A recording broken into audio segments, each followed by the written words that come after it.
జబ్బొస్తే ఎక్కడికి వెళ్తారు? ఆసుపత్రికి. మరి ఆసుపత్రి ముందు కూడా ఎందుకు? దేవుడా, నేను ఒక ప్రాణాన్ని కాపాడబోతున్నాను, నాకు అండగా ఉండు అని దండం పెట్టుకుని మీకు వైద్యం చేస్తారు. ఎందుకు? తను చేసే పని వెనక దైవం ఉంటాడనే నమ్మకం.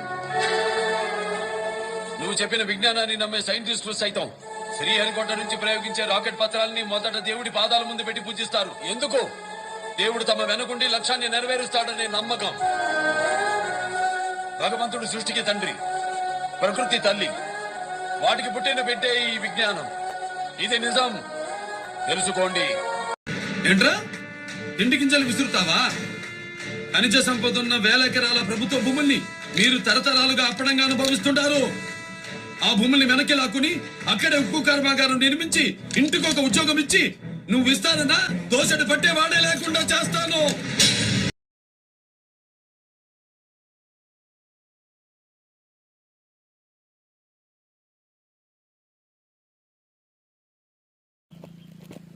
నీ తండ్రి భరద్వాజుని జన్మమెత్తిది అతి జిగుప్సాకరమైన నీ సంభవం ఏంటిది?